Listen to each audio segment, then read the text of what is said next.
played keys. And the guitar man he loved the little songs. He kept saying, yeah, I do something like that. But I keep on it. You guys just go to the next one. I heard it's still around. The Continental Club's still around. I don't remember exactly where we played. I do remember playing with the big boys and the Dicks and Really Red. Of course, we came here and it's like there was a phrase, keep Austin weird. You didn't even have to have that phrase because that was there. It came later. And it was, we immediately bonded with them. It was like, because it's similar, it's similar to Southern California, and here it's like, it's nice weather, you have good Mexican food, people like to, hang out and drink beer and smoke weed, and it's like, yeah, I like this.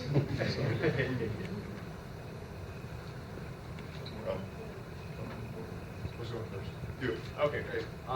This is a comment for John and Mike. I just want to say real fast. All right. This is a comment for John and Mike. First, I did see X in 2013 at Riot Fest in Chicago, and I just want to say thanks for the concert. It was great.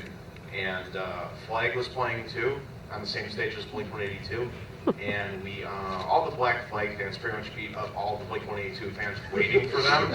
So I think this is kind of something you would find amusing, because I really found that amusing. Also, I was not a Blink-182 fan. You get the idea.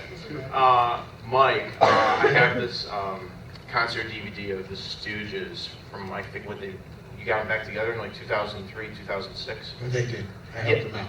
Right. I just want to say thanks for... I was finally the youngest guy in the band. I just want to say thanks for making that happen. It's one of my favorite concert DVDs, and I still watch it about once a month. So just want to say thank you. You're very kind, but that was a mind blow. 125 months. Without Stooges, it was a big part of our movement. They were kind of the lingua franca. SoCal's really spread out. Maybe 150 towns. It looks like one if you fly over it, but it ain't. One thing in common, Stooges. Everyone knew Stooges. And to get a call from Ig, Ronnie says, you're the man. I fucking couldn't believe it. I was in Tallahassee with my second man. A place called the Cow House. It was the second. I said, Mike, will you do me a favor and wear a t-shirt?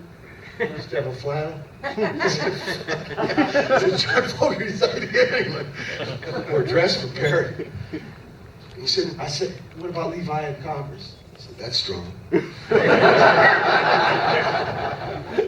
And we talked about, he was telling me about, he had nightmares about the drummer in Lime Green.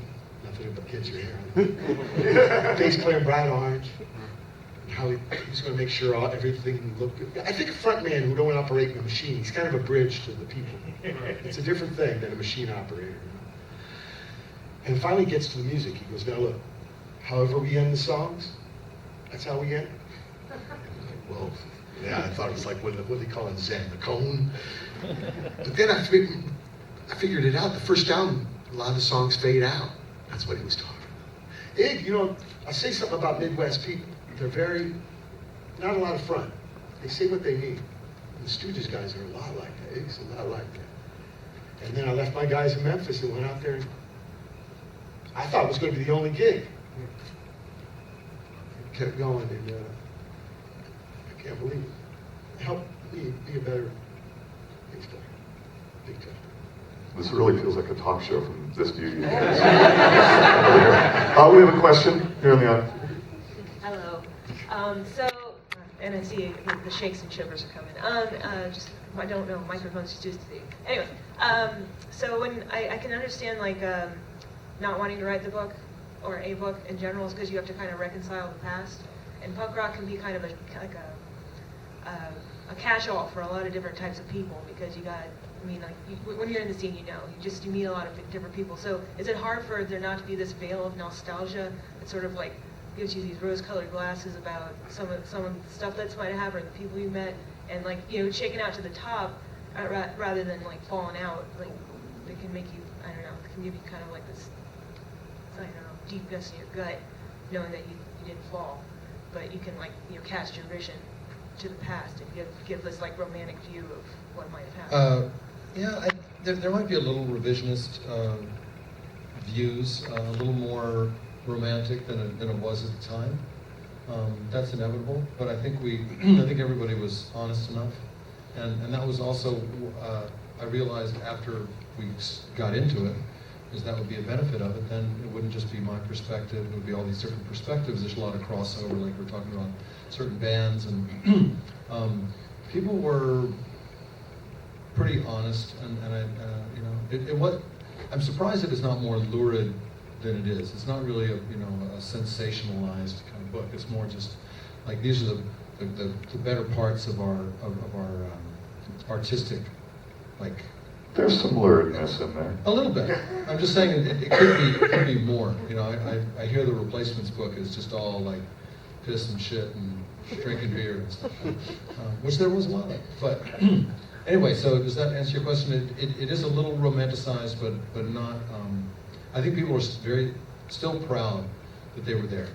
I mean, as long as you feel good about it. Yeah, it's the real story, and there's also an audio book that got done. Penguin Random House. What? Said okay, we'll do an audio book, and we got all the authors to read their chapters, which is pretty freaking great. I mean, within 15 or 20 years, this isn't Paris in the 1920s, but at the same time, it's kind of great that we had everybody's still alive and they just read their thing, and you can hear them saying their own words. It's kind of awesome. People get choked up sometimes. I was bitching for him to have me aboard. True. No, they helped us 35 years ago. And I don't know, thank you. Grazie.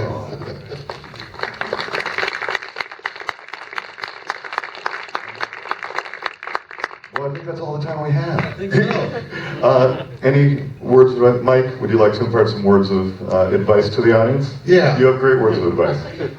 Jeremy Cano. And Mike and I are playing over at the Main 2 tonight. Shameless plug. He's on an 8, I'm on a 9 or something like that. It's what emos used to be. It's Red River and 6th or something like that. So, rock and roll bands still happening. Thanks. Thank you. Thanks, South by Southwest.